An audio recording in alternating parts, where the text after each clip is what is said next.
Last episode में हमने देखा था कि फैंग फैमिली के हेड कह रहे होते हैं कि उस जगह पे लोअर एनयू के सारे सेक्टर फैमिली भी पहुंचती होगी। तो क्या सच में हम लोग भी वहां पे जाने वाले हैं? जिस पर सावचैन वहां से जाते हुए कहता है कि अगर ऐसी बात है तो फिर हम लोग भी उस जगह पे पहुंचने के लिए कल ही यहाँ से निकलेंगे। और अब फैंग पूछता है कि सुप्रीम मेरे लिए क्या ऑर्डर है? जिस पर सावचैन कहता है कि तुम बस कल तक का वेट करो। और हाँ, वांग फैमिली को डिस्ट्रॉय करने के बाद मुझे वहाँ पर कई सारे कैद हुए बच्चे मिले हैं जिन्हें अब सेटल करना तुम लोगों की जिम्मेवारी है। जिस पर ये दोनों बाप बेटे कहते हैं कि यस सुप्रीम, हम इस काम को आज रात ही निपटा देंगे। और अब सीन चेंज होता है और हम देखते हैं कि ब्लैकी और सावचैन अपने कमरे में बैठे हुए थे, जहाँ पर ब्लैकी सावचैन से पूछता है कि क्या उस मिस्टीरियस चीज से तुम्हारा कोई कनेक्शन है? जिस पर सावचैन कहता है कि मुझे नहीं पता। तब ब्लैकी पूछता है कि तो फिर क्या ये तुम्हारे मास्टर से कनेक्टेड है? जिस पर सावचैन कहता है कि मुझे ये भी नहीं पता। जिस पर ब्लैकी सावचैन को टीच करते हुए कहता है कि तुम्हारे पास तो किसी भी सवाल का जवाब नहीं है, तो फिर क्या फायदा है इतना पावरफुल सुप्रीम बन के? और अब इतना सुनते सावचैन ब्लैकी के सर पे एक मुक्का मारता है और फिर उससे कहता है कि इन दिनों तुम मेरे सामने कुछ ज्यादा ही नहीं बोल रहे। और फिर सावचैन अपने मास्टर के बारे में सोचते हुए कहता है कि मास्टर, क्या सच में आप अभी तक जिंदा है? और फिर सावचैन सोते हुए कहता है कि अब तो जो भी होगा वहाँ पे पहुँचने के बाद ही होगा। और अब सीन चेंज होता है और हमें दूसरे दिन का सीन दिखाया जाता है, जहाँ पर सावचैन बस फैंग को लेके उस जगह की तरफ निकल रहा था। और अब फैंग पूछता है कि सुप्रीम, क्या आप श्योर हैं कि हमें फैंग फैमिली की सेना को लेके नहीं जाना है? जिस पर सावचैन उस बीस्ट के ऊपर बैठते हुए कहता है कि भीड़ के साथ पहुंचना ये मेरा स्टाइल नहीं है। जिस पर फैंग कहता है कि सुप्रीम, आपका स्टाइल तो काफी ज्यादा यूनिक है, लेकिन मेरे ख्याल से पीछे से आपको कोई पुकार रहा है। और अब इतना सुनते ही सावचैन फैंग को लेके बहुत ही तेजी से वहाँ से निकल जाता है। और अब हम देखते हैं कि ये लियो होती है जो कि सावचैन को रुकने के लिए कह रही थी,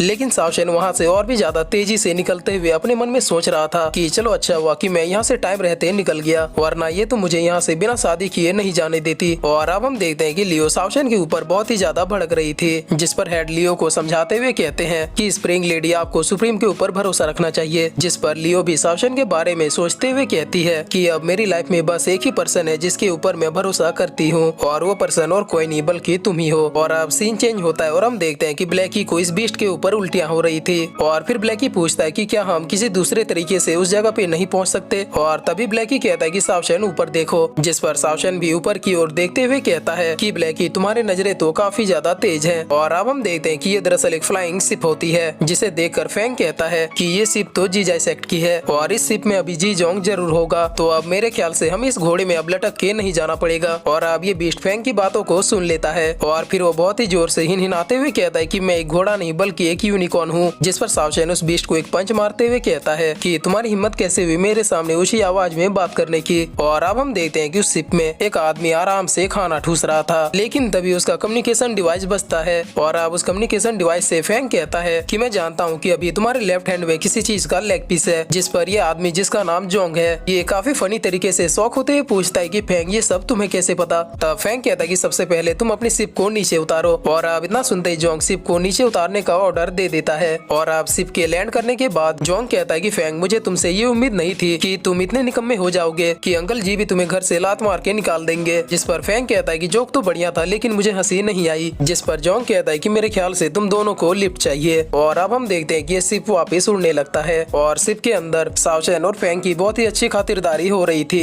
और अब जोंग अपने आप को एक पक्का वाला या साबित करते हुए कहता है कि पता नहीं फैंग, तुम अपने फादर के साथ कैसे रह लेते हो, क्योंकि जब तक लाइफ में कोई फन ना हो तब तक ये दुनिया पूरी बेरंग सी लगती है। जिस पर फैंग कहता है कि ये बड़ी अच्छी बात कही आपने, लेकिन मैं अपने फादर के साथ ही खुश हूँ। और अब जोंग सावचैन की ओर देखते हुए कहता है कि मेरे ख्याल से ये ब्रदर जरूर कुछ बड़ा करने वाले हैं। जिस पर सावचैन भी यस में सर हिला देता है। और अब जोंग कहता है कि चलो बातें तो बहुत हो गई और अब समय है दो जाम मारने का। जिस पर सावचैन और फैंग भी यस कहते हुए ड्रिंक करने लगते हैं। और अब सीन चेंज होता है और हम देखते हैं कि उस मिस्टीरियस चीज के आसपास लोअर एनयू के सारे सेक्टर फैमिली पहुंच चुके होते हैं और सभी उस चीज को देख के अपना अपना ओपिनियन दे रहे थे। और अब हम देखते हैं कि यहाँ पर हान फैमिली का ये आदमी भी पहुंच चुका था, जो अपने मन में सोच रहा होता है कि इन इडियट्स को यहाँ से खत्म करना सच में थोड़ा सा मुश्किल होगा। और अब तभी वहाँ पर एक और आदमी आता है, जो इस आदमी की ओर देखते हुए कहता है कि मैंने कभी एक्सपेक्ट नहीं किया था कि हान फैमिली इस चीज को लेकर इतनी ज्यादा सीरियस है कि इस एंशिएंट सीड को देखने के लिए वो खुद हान जियोंग को भेजेंगे। जिस पर हान जियोंग कहता है कि मेरे ख्याल से हान फैमिली पहले इस एंशिएंट सीड के सीक्रेट स्पेल को जीत चुकी है, तो इसीलिए यहाँ पर मेरा आना तो बनता है। जिस पर यह आदमी कहता है कि मैं तुम्हारे बड़े भाई हान को जानता हूँ और इसमें कोई भी शक नहीं है कि इस मिस्टीरियस चीज की असली हकदार हान फैमिली है, लेकिन जरा चारों तरफ तुम अच्छे से नजरें घुमा के देखो, यहाँ पर लोअर एनयू के सारे सेक्टर फैमिली भी पहुँच चुके हैं और जो नहीं पहुँचे वो भी पहुँचते होंगे। तो क्या तुम्हें लगता है कि तुम आसानी से इन सबको अपने रास्ते से हटा पाओगे। जिस पर हान जियोंग कहता है कि क्या तुम जानते हो कि ब्रदर हान ने अकेले ही बाय फैमिली और वू फैमिली के स्ट्रॉन्ग आर्मी को डिस्ट्रॉय कर दिया था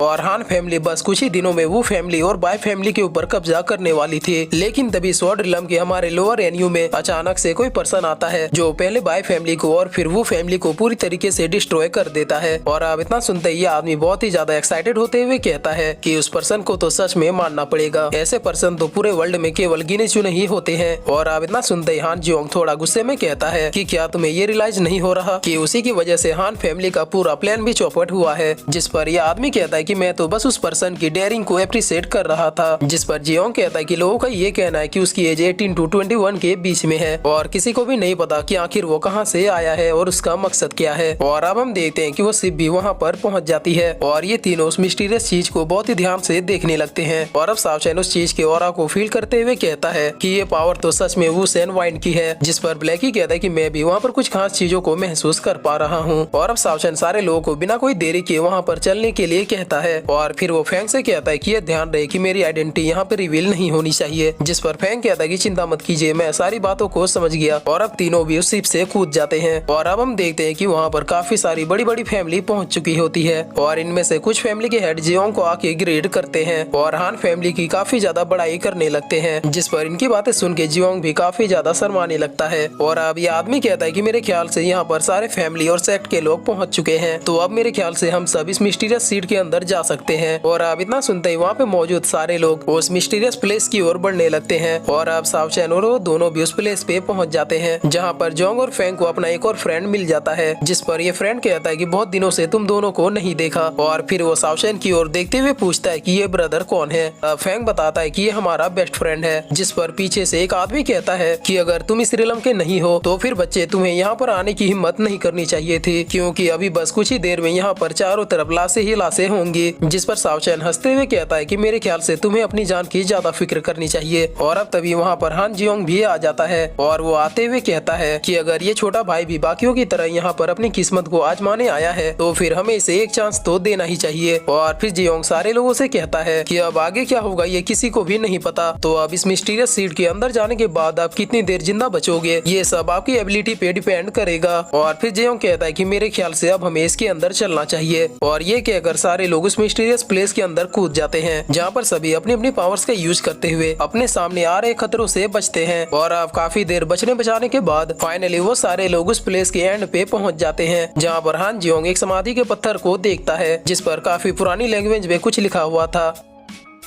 और फिर इसी के साथ ये एपिसोड यहीं पे खत्म हो जाता है। तो गाइस इस सीरीज का नेक्स्ट एपिसोड हर फ्राइडे को रिलीज होता है और एक वीक में बस इसका एक ही एपिसोड आता है और जब भी इसका न्यू एपिसोड आएगा तो मैं अपने आप ही इसे एक्सप्लेन कर दूंगा।